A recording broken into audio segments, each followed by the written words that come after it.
most of mathematics is a language, and I'm going to sort of try and explain the language to you that helps understanding maybe a little better why we've been constructing a whole lot of low-dimensional invariants using symplectic stuff. And so then we can try and see what that has to do with the quantization. So here's a, well, in honor of my course, here's a knot, well, a Monte knot that at least we in good old Europe used to delay. So, which I think is the only thing I've ever in life managed to impress you with.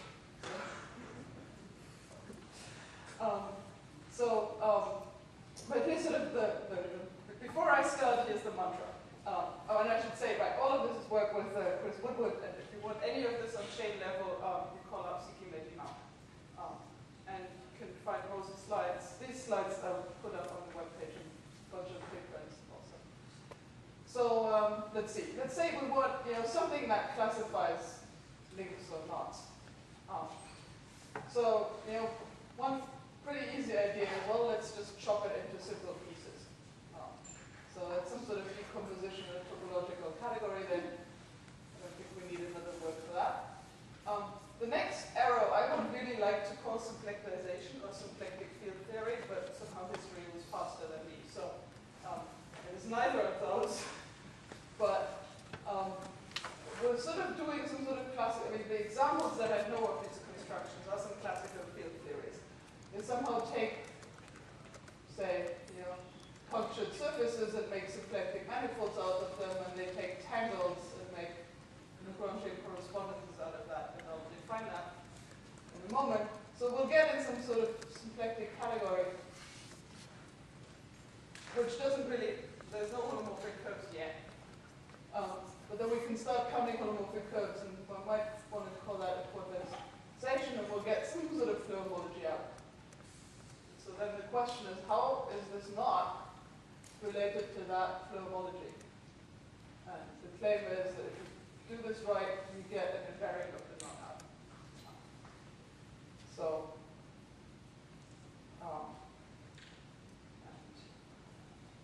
let's see. So here's a little more precise statement of that thought, and so the short history of that subject. So in the 80s, Alan Weinstein sort of put in this mantra that everything is Lagrangian, but I think by everything he was still thinking as inside of symplectic topology. And Gromov found pseudomorphic curves as tools to understand everything in symplectic topology. And so then in the 90s, somehow we realized that not only somehow symplectic topology is encoded in Lagrangians, but apparently at least three-manifold topology also, to some extent. So there's still conjecture by T.F. Fleur, and there's the Oshmat-Szabo-Hegel-Fleur theory that really produces three-manifold invariants. But for now, I would say what's happening here is a little magic. So what's happening is we're taking our three-manifold, we're splitting it in a fairly simple splitting, a Hegel splitting, all critical points of index 2 on one side, or critical points of index 1 on the other side. So we get a dividing surface and two handle bodies, and I've drawn in the stable and unstable manifolds of those critical points. Right? And so somehow the sort of different constructions that now get you into the symplectic category, the T.F. Fleur construction takes SU2 representation spaces to produce from the symplectic manifold the representation space of the symplectic manifold. And from the bounding handle bodies, you essentially take the flat connections on those handle bodies, or you take your representations of the fundamental group in Y and sort of restrict them to the boundary sigma. So that's one way of getting a pair of Lagrangians in a symplectic manifold from such a Hegel splitting. The Oshmat-Szabo way somehow uses the attaching cycles in the Riemann surface. So you take the symmetric product to produce the symplectic manifold, and you use these attaching cycles, blue and green guys that I've drawn on sigma here, to produce, well, Lagrangian tori in the symmetric product. So in some way, this is some sort of classical field theory that's happening here to get from a topological decomposition into something So now the next thing that we do is we sort of throw this into a black box called Flirt theory. We know that black box somehow counts pseudomorphic curves. We're getting some group out. And the magic is now that this group, which counts holomorphic curves in this surface, in this symplectic manifold, but that actually is independent of the choice of our decomposition. In particular, we could have taken a Higgins splitting with higher genus, which would have given us a much larger dimensional symplectic manifold. We would be counting holomorphic curves in a completely different space. Why do we get the same group out? So that's the magic. And I would like to propose the following categorical interpretation of what's happening there. So I want to view my three manifold really as a cobordism from S2 to S2. So then this Higgins splitting is really just a decomposition in the category of writing the morphism as a composition of two arrows. And now what I'm doing here should be some sort of a functor.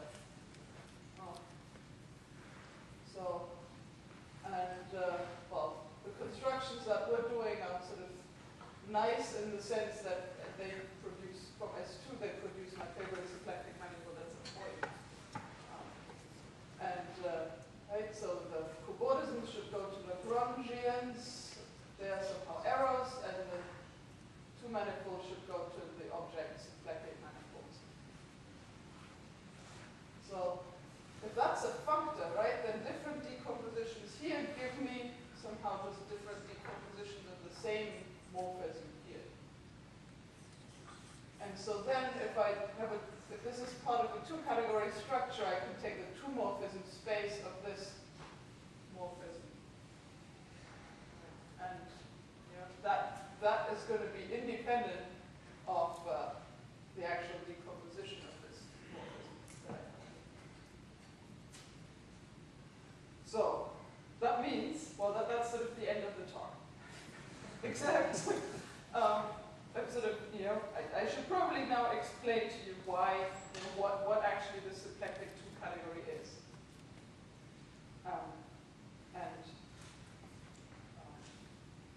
Right. And I would also like to somehow, the other mantra is that we'll build our symplectic two category so that it's very nicely adapted to decompositions into more than two pieces. So we'll actually end up decomposing into lots of very simple pieces. And that's how it fits very nicely with our construction of the symplectic two category. So Peter Teichmann advertised this a little, but I'll sort of run through the definition of two category quickly. Because for me that really, I learned all of this after making this entire construction, but I realized that it's the easiest way to explain what we're doing. As an analyst, I would actually say I've come to two categories somehow late in my life, well, relatively late, not as senile as other people claim to be.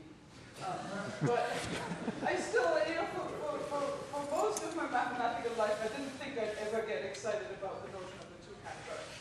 But I've done enough analysis to somehow suddenly realize that, hey, this is a very neat way of packaging all the analysis that I've been doing. So, it's another advertisement for higher dimensional categories.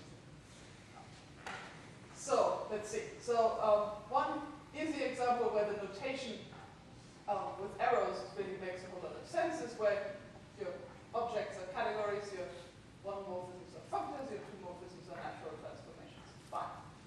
Right? But, so I usually want to do four-manifold theory, and so we're looking at the, Bordism category, I guess, 2 plus 1 plus 1, so we're not going down to points or circles.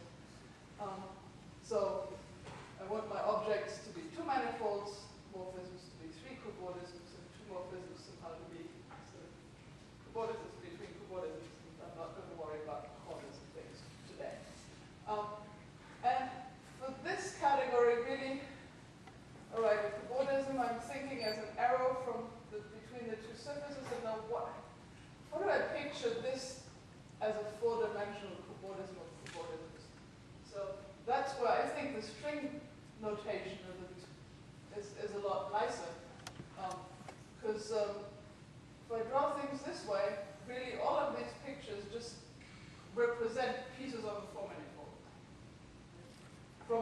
surface, I could produce a four-manifold by taking a little, patch times the surface. From a cobordism, I can produce a four-manifold from taking a line times the cobordism, and I can, glue it to the patches times the surfaces on the other sides. And if you wonder what, a full cobordism should be, it's exactly the thing that I need to glue in here to make this a smooth four-manifold. So that's what those pictures, those pictures sort of nicely represent four-manifolds, and written sort of all the compositions that we have in a two category in terms of these pictures also.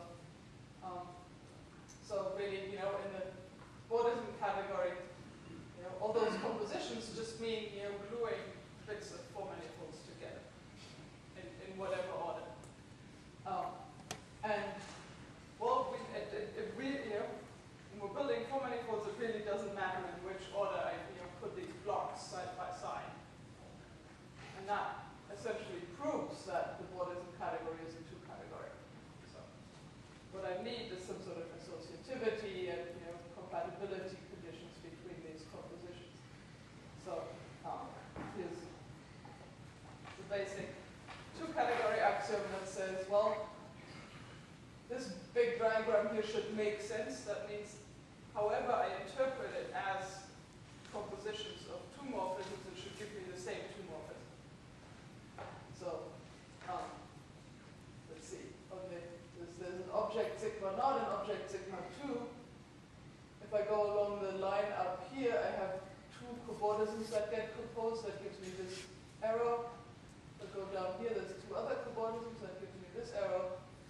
And everything in here should somehow make a two-morphism X. Now the question is, what is this X? Okay. And so I could split this way and first think of composing these two, right, vertically, and then composing horizontally. So that's one algebraic interpretation of this picture. And there's another algebraic interpretation that comes from cutting the other way. And the two should be the same. And if you think of this in terms of four manifolds, obviously, it doesn't matter in which order you do stuff together, you get the same thing. So that proves that this is a two category. So that means if I want to define a two category to you now, I essentially need to make sense of these string diagrams. So, and that's what I'm going to do. So, yeah. Can you explain why you're stopping at 2 instead of going 4? So you're cutting, then you're cutting again, but then you're not going further. Well, in the topological world, it's really, the thing is that, all the conformal field theories that I know make out of Riemann surfaces, they make symplectic manifolds. And I don't know what should be, I don't know how to interpret a symplectic manifold as a morphism between two other things. So the symplectic manifold at the bottom is the surface. That's the object. No, surfaces, the sort of nice classical constructions that I know that do something topologically interesting they take a Riemann surface and take some representation space over it, and that's a symplectic manifold. Right? So what would you do with the circle? That gives you a what? Right?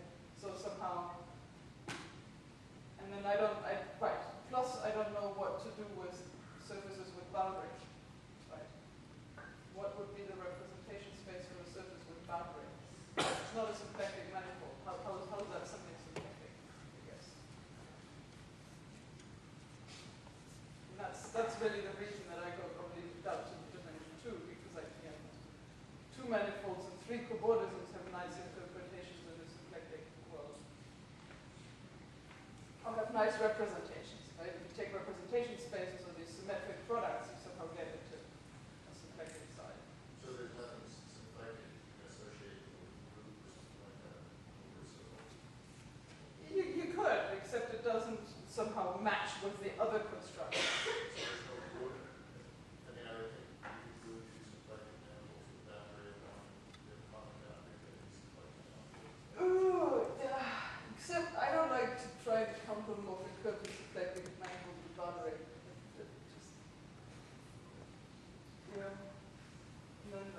so that's sort of a different category here. You could sort of take contact manifolds, I guess, and then think of symplectic cobordisms. But then, right, that would be symplectic field theory. But then it does somehow, yeah. Clearly we need to think more about symplectic categories, but really, I would want the morphisms between symplectic manifolds to, for example, be symplectomorphisms. And somehow that doesn't really fit well with starting as contact manifolds, symplectic manifolds, and then what? Symplectomorphisms? Yeah. So that's why, yeah, but somehow some of this theory is transverse to this whole, certainly sort of transverse to this whole sort of Fordism hypothesis.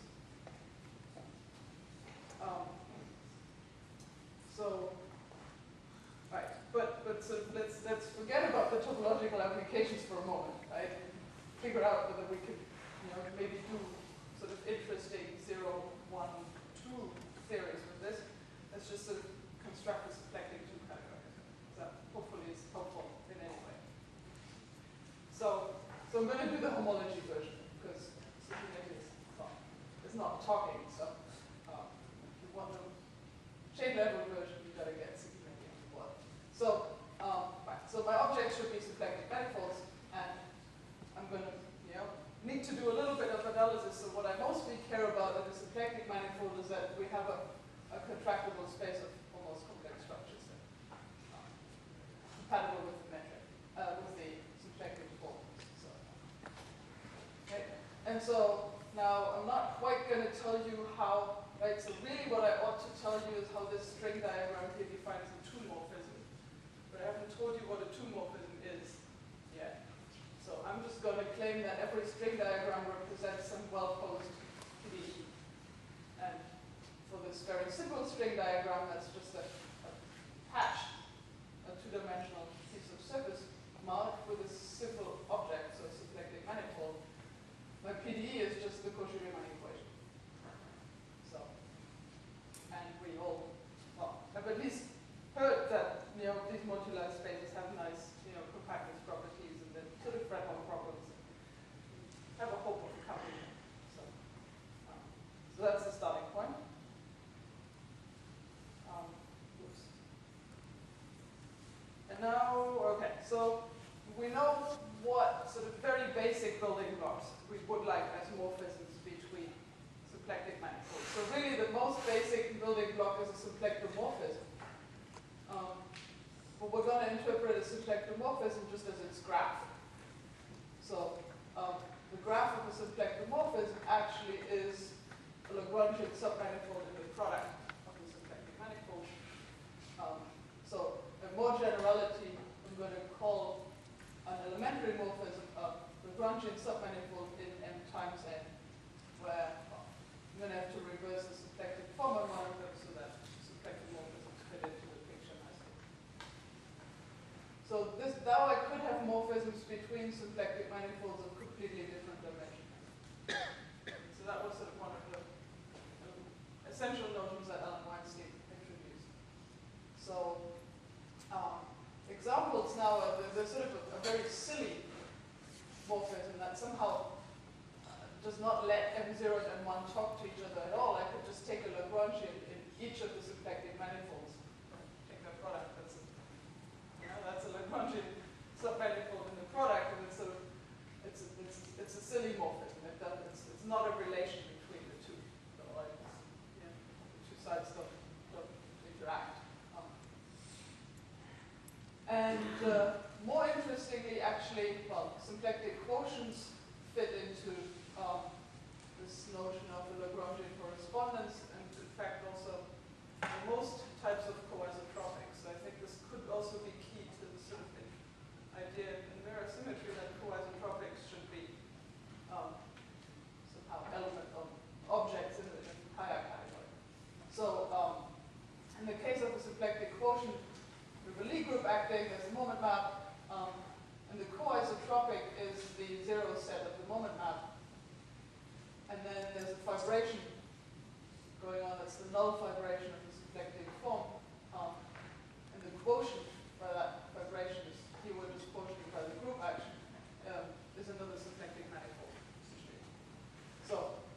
example is Cn plus 1. You have an S1 action.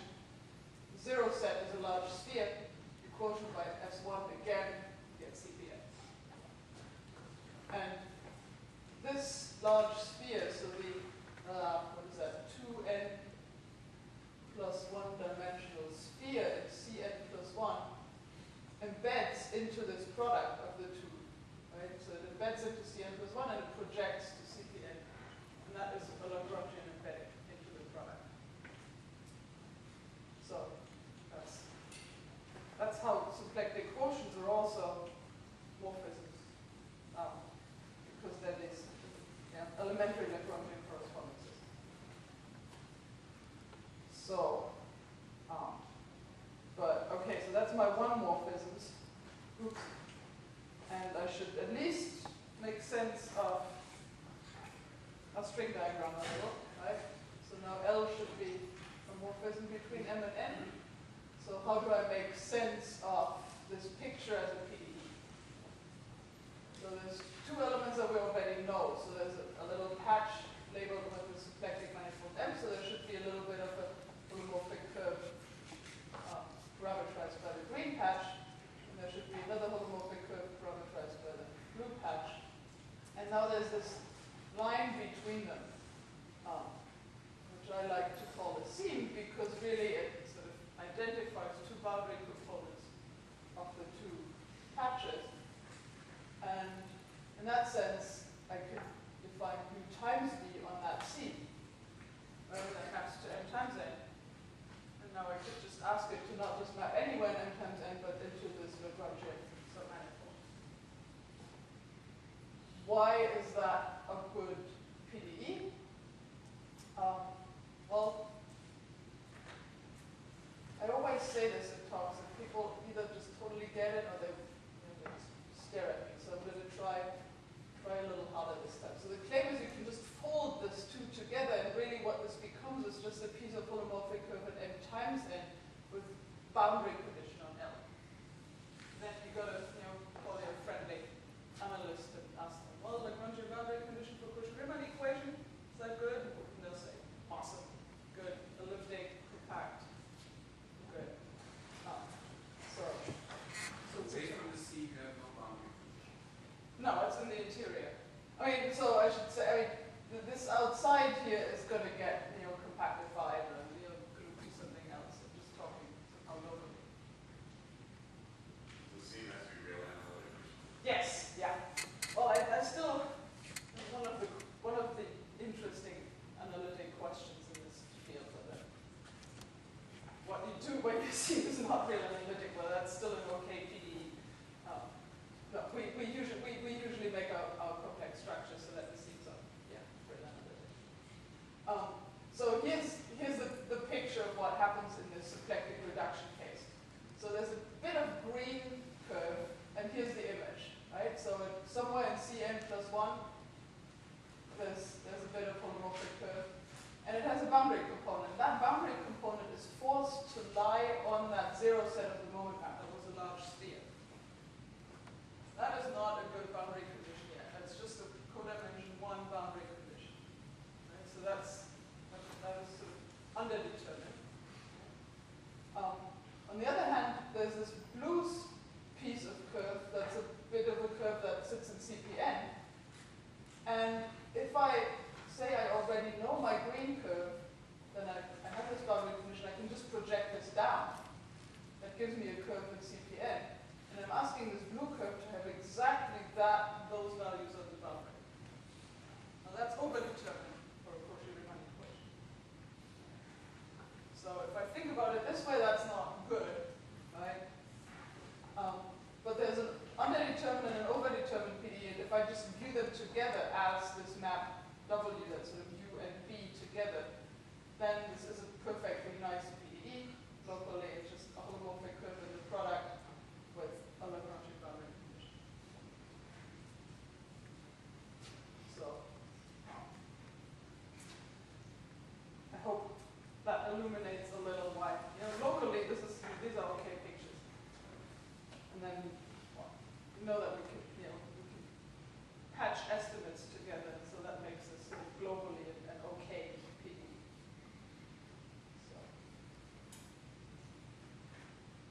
So I've sort of, on a way to make sense of the string diagram as a two-morphism, but what I really haven't told you yet is what composition of correspondences should be. But there's a very simple way in which we know what composition should be because we know what composition of symplectic morphisms should be. And what I'm writing down here is just how do you compose relations or maps. Well, you intersect with a diagonal in the middle and then forget the middle piece. You just sort of project down. That's a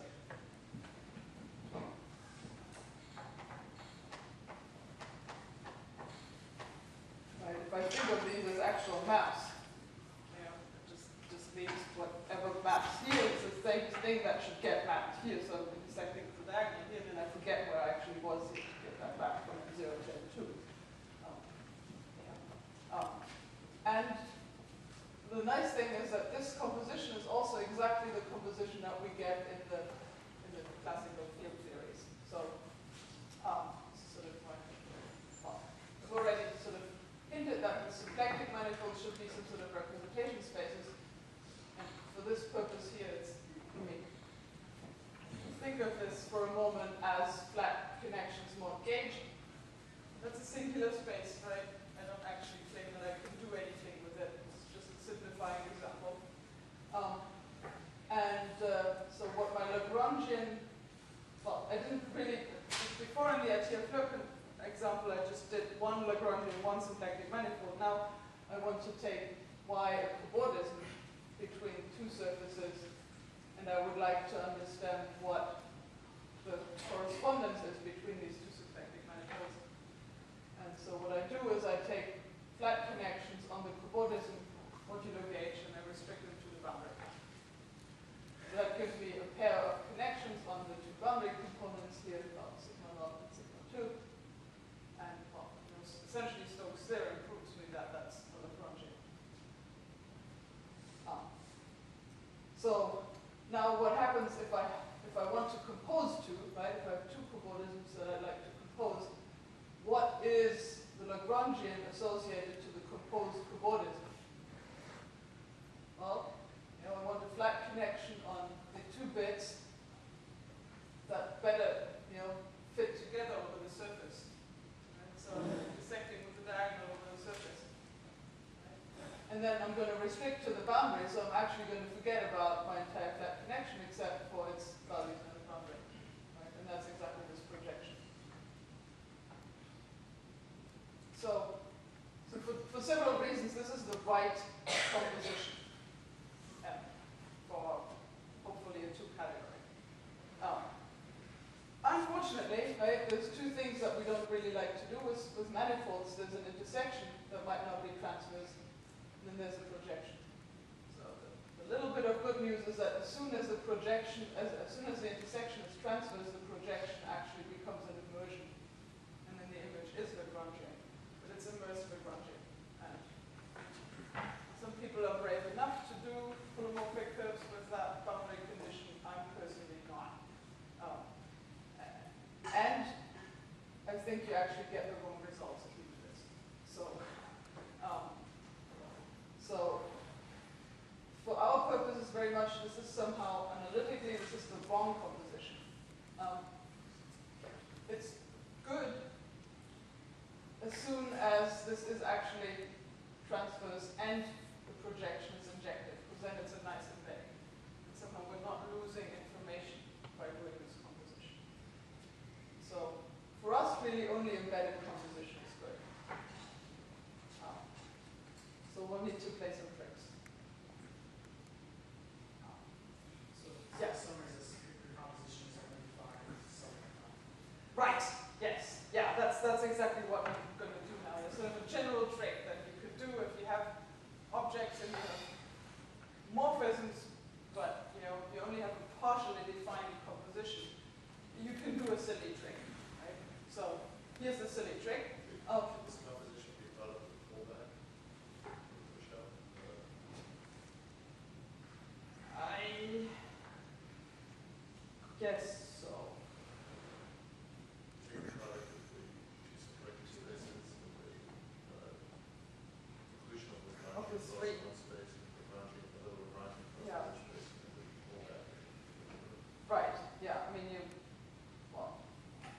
pulling back somehow the Lagrangians to this fourfold composition, to the fourfold product, and then you push it to the two sides. Oh, sorry, that is the pullback. Right, sorry. So we push. This is the set theoretic pullback. Yes. So that's what you Yes. Yes. So, okay, so the silly thing that you do when you have a partially defined composition is you define a larger morphism space by any kind of chain of arrows or finite sequences of these elementary morphisms. Okay? We call that a generalized morphism. In our case, we call that a generalized Lagrangian correspondence. Right? So if you started with cotangent bundles, M and N, in theory, there could be any kind of weird symplectic manifolds in the middle. They go through, could even go through infinite dimensional symplectic manifolds if you wanted. Try to leave them out of the picture. Go to the point in the middle or whatever. Some finite chain of arrows. And we just want to somehow remember that we ought to compose them. And if we have this any length of chain of arrows, then composition is somehow totally stupid and trivial. You can just attach the chains of arrows to each other. That just makes them a whole lot longer. Okay? In that world, I mean, the sort of advantages, this is always defined. It's obviously associative, and there's a very simple unit. The diagonal is not really a unit now because it makes the chain longer. Right? But I could sort of introduce the empty sequence, and then that's a unit. And so really now, if you just care about making one category, what you could do is you remember that there's an actual composition, the geometric composition that we want to do, and you could quotient out by the relation where you say, well, if in a long chain here, if I can actually nicely compose two arrows, I will.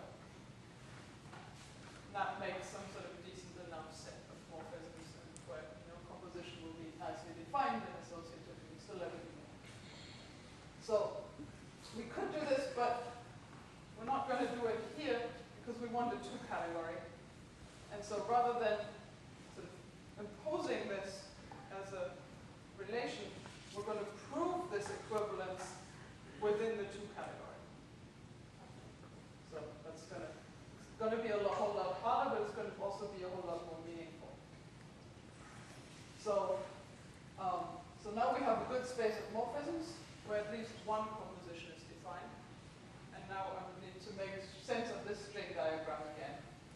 It'll just be cheap. So this problem here is that there's a seam, a line, and that's labeled now with one of those long sequences.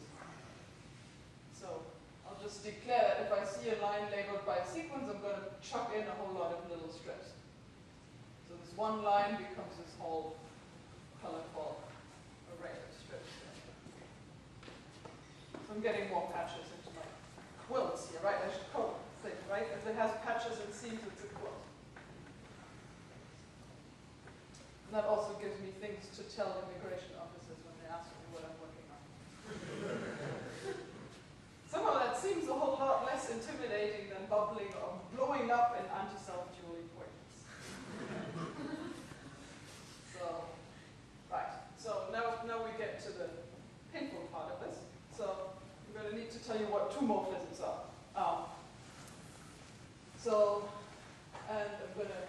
I'm going to cheat on a lot of ways. I'm going to pretend that all my morphisms are simple Lagrangian manifolds in m times n. So I'll just have L and L prime. And well, there's a flow homology.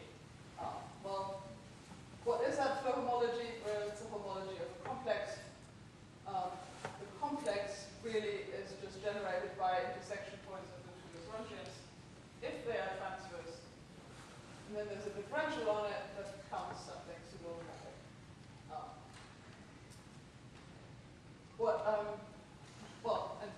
What it counts is pretty much these pictures also. But what I'm more interested in is sort of making sense of this picture again. So now my two morphism here, in some sense, P is just an intersection point of L and L prime. So I ought to make sense of this picture analytically.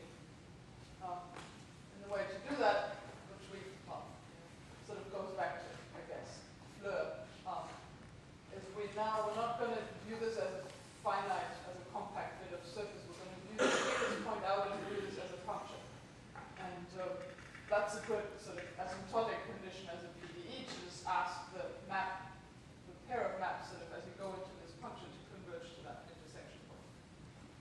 So that's sort of the something we always do in Fleur theory, except here we have these different seams, and so sort of fold things together and make sense of the analysis again locally. We can do that, and let me not really go through this. We just claim that, if you have longer chains of correspondences, you can make something called a folded Fleur theory by, essentially nothing deeper than, Debye equations, Lagrangian seam conditions, and some asymptotic conditions. So, and there's a generalization of the intersection of these, which is also finite sense. So now we know what a two-morphism is. I need to tell you how these string diagrams actually define two-morphisms. Right? So I might have some diagram like this that should be some vertical composition or some horizontal composition of two morphisms. So I ought to make sense of this as a Fleur class or as some sort of abstract sum of intersection points. So the way I do this is by looking at this outside boundary as another function. Right? So this is really what this becomes is it's a sphere with two incoming functions that I've labeled with intersection point and one outgoing function. And what I end up doing is I'm just going to count the PDEs that solve the equation corresponding to this picture with a certain outside asymptotic condition Q. It's going to hopefully give me some number. It might just be a rational number or something.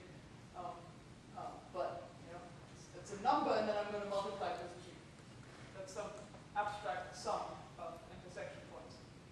So that claims that this is actually a well-defined Fleur model class. So in that sense, we can, all these string diagrams actually produce two morphisms again. Okay? So now, in order to make it two-category, what's left is I need to tell you what the identity is. Here's a nice picture of the identity. That now produces a Fleur homology class. And then I need to say that if I glue string diagrams together in my interpretation as pseudo-homomorphic quills, they should satisfy the two-category axioms. That's something that we've been doing with holomorphic curves a lot. We've been gluing them, and we prove that gluing somehow is the same as algebraic composition of the maps that we define. So this is, we needed a little grad student slave labor, that's why I keep making up for this, but there's sort of no deep nuclear gluing theorem here. We're just sort of essentially proving that take a quilted picture like this, you can sort of degenerate it into different directions, and the counts of pseudomorphic curves are the same up to coholisms or up to chain homotopy equivalences. You get the same homology classes out. So we get a two-category. And there's a little small print because we have bubbling off and blowing up things that immigration officers don't like to hear about, and I don't talk about it in talks. But there's a trick. So far, really, whenever I say symplectic two-category, you should think that I've restricted myself to monotone symplectic manifolds or exact symplectic manifolds. So let's see. So if you believe me that, so that was the definition of symp-sharp, a symplectic category. And then as Peter pointed out, once you have a two-category, you also have a two-functor of it from it to the category of categories. Well, at least you have it once you take the base object, and my favorite symplectic manifold is a point. So picking the base object, so now I get for every symplectic manifold, I take the morphism category from a point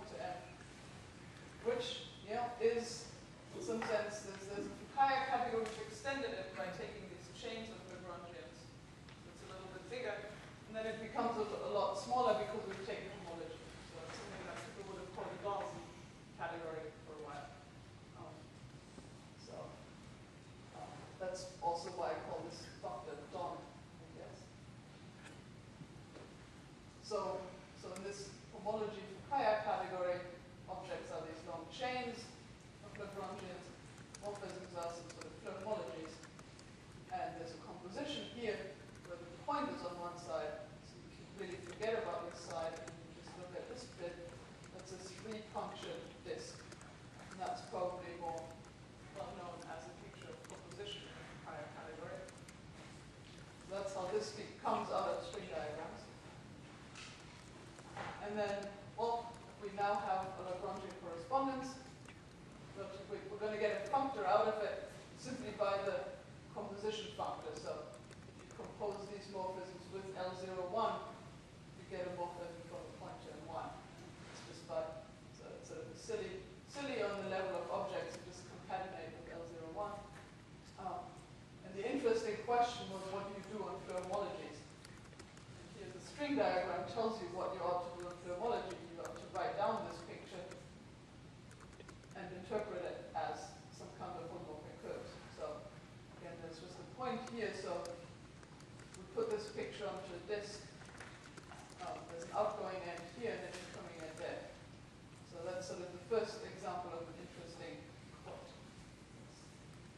Because it's a once punctured disk here and a 3 times punctured disk here glued together via these seam conditions.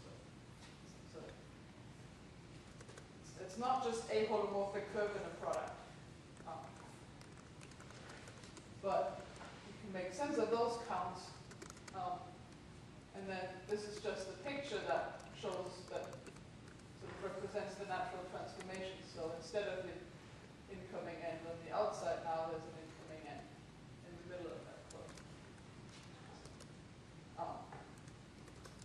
The reason I've drawn these is to sort of very briefly advertise what we're trying to do with Sikino. We think we've done it, we're just sort of struggling with actually writing it down in glorious detail. But we want to do this on chain level. Somehow everything becomes an infinity structure, which means we have any number of punctures on the boundary and any number of punctures in the interior. So we somehow need to do analysis on surfaces like this. And that's, well, you can do it, the analysis on there, but unfortunately we need to change the complex structure near that end in order to do okay analysis. And now we need to represent these surfaces over a whole family that parameterizes the possible configuration here. And that just gets painful somehow. It gets so painful that you really want to step back and write down one master theorem that proves all theorems for you. And so we're working on the master theorem. But, all right, so all of this has just produced a 2 category, which doesn't have anything to do with the geometric composition yet. And it sort of said, we're not going to quotient out by this relation. We're going to prove equivalence in the 2 category sets. And so that's what we need to do. So to make this symplectic category somehow geometrically interesting, or the right category. So we want to prove, so remember this here is the geometric composition. And we actually intersect with the diagonal and project down. So that's an actual, it's this guy here. It's actually a submanifold of M0 times M2. And so in this 2 category, we would like to prove that as a 1 morphism, this is equivalent to this 2-step generalized morphism. So, right. And we're going to do this only when this composition here is nicely embedded. So, well, that really means in terms of string diagrams, we have to prove that this PDE, in some sense, gives you the same counts as this PDE. And that's where I get to have some fun by throwing in an epsilon parameter for the width of this strip, keeping those strips at fixed distance, and proving that, well, there's sort of coordinates in between the moduli spaces. Except things go wrong, right? And that's what we need to exclude somehow. We don't want singularity formation we can exclude bubbling if we're restricting ourselves to monotone symplectic manifolds. So, let's see. Here's that's sort of really just an expressionistic impression of what kind of bubbles can come up. So here again is the picture of what we want to do. We want to shrink this strip. And now, well, so if you're an analyst, you know probably what the bubbling is. If you're not, what you want to think of this is as some sort of bubble gum, sort of multicolored bubble gum that actually sort of, you know, the bubble gum moves. So the strip here vanishes and just becomes a seam. But while it moves, you get to pick a point here where there's a singularity forming, and you get to blow into it, and somehow, you know, a little soap bubble sort of builds out. So, and depending on which point you pick of how fast you blow, you know, if you're sort of blowing in the middle of the sea, the picture of the sphere that forms looks different. You could just pick up one of the colors, you could pick up two of the colors, you could pick up all three. And these are spheres. We know sphere bubbles. If you pick up two that's really nothing like, it's simply a disk in the product, that's fine, we understand those. But if you pick up all three, you get this type of picture. Where really analytically what happens is that you have the seams are tangent at infinity. And tangent seams is not good for analysis. That's not cool. We want them to, you know, intersect like straight lines. So I haven't actually done analysis with this guy. So what we've sort of done is we've proved whatever happens there, it takes away some energy. And the energy is the same as this sort of, well, in some sense this is a homotopy class of not maps, but of tuples of maps with seam conditions. So if the singularity happens, it takes away some energy. And so then if you were at a very low energy moduli space, if you take energy, you're left with no solution. And so it couldn't have happened. That's essentially the trick that we're playing. So that's what, you know, we need some extra conditions on a symplectic manifold, so those are called monotonicity or exactness, and then I can sort of just, you know, close my eyes and say, figure 8 bubbles. Right. These are called figure 8 bubbles because the two seams together form something that looks like a figure 8. So, yeah. I think they're interesting, but, you know, I can hide from them if I'm staying in some monotone manifolds.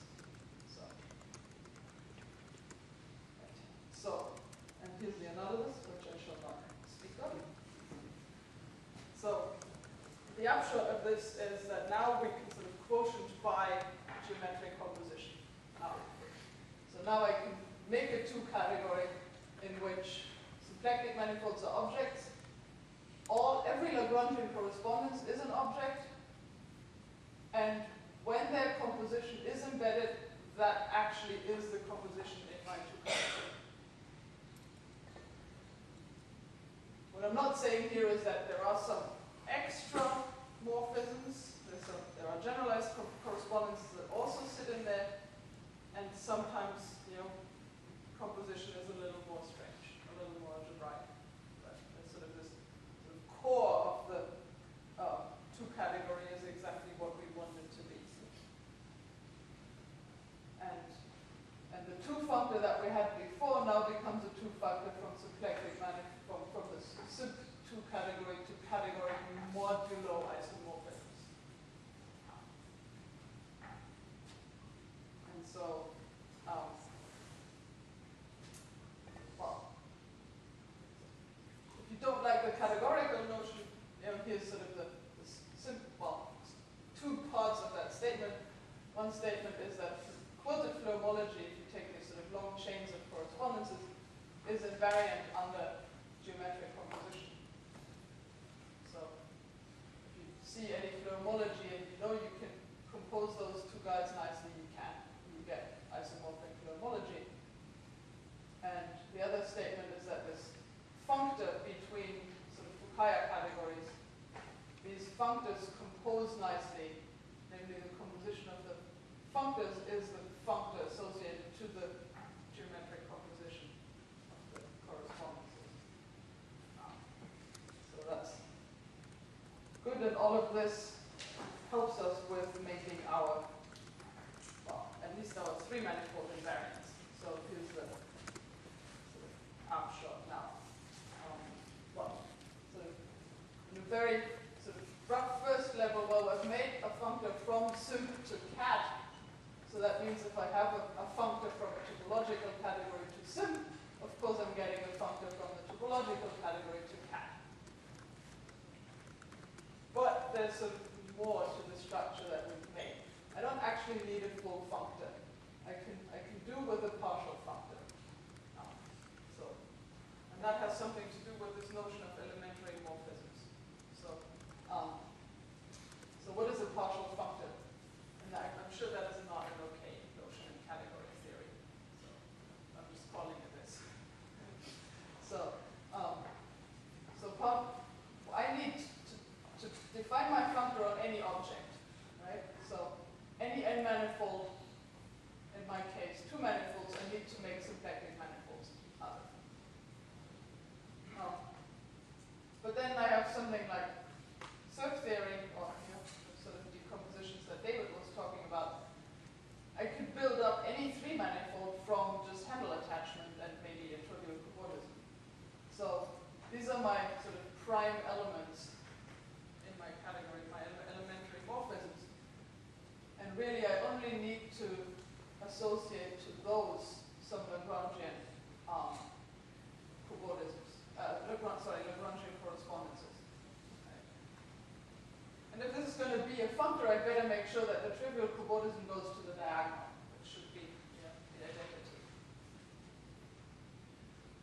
And so now, if this were actually prime numbers, I would be done because I have unique decompositions.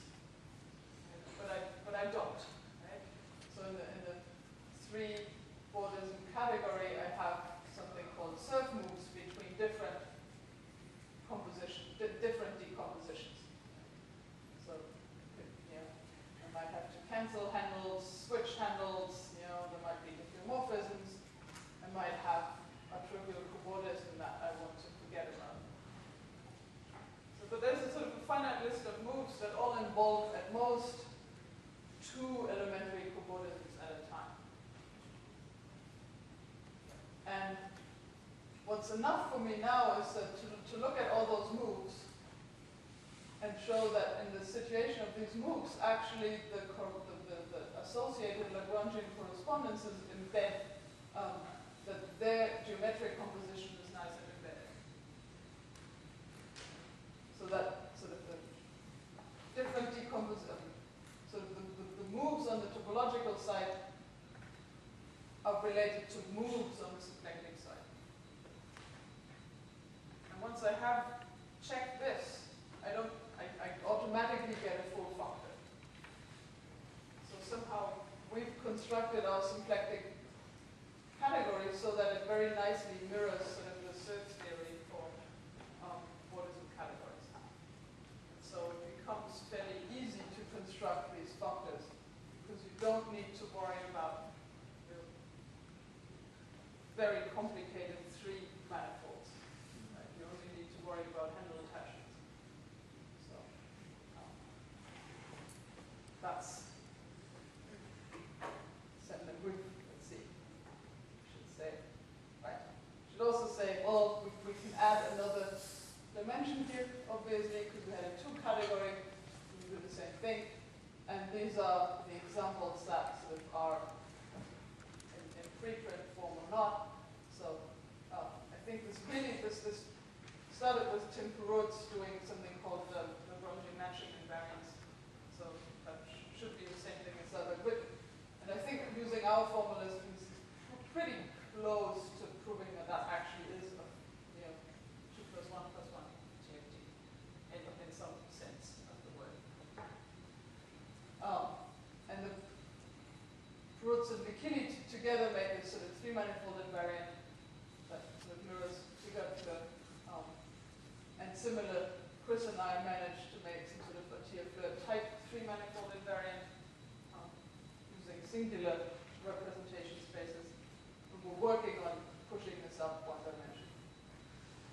But really what I want to do is I want to use David's graphics to make four manifold invariants. And I think that's right? Because these guys here look like string diagrams also. So you should be able to do the same thing. So with that, right, so back to the, well, this used to be the first slide, except I made this the Munternacht, but with this, we're sort of back to the 2010 view of making topological invariants. Really, we decompose into all these simple pieces, right?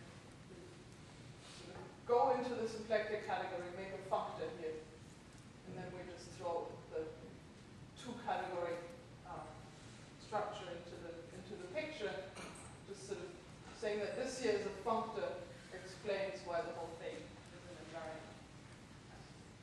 So it explains it, and it also means that if you have your own idea of what to put on this arrow, then you don't need to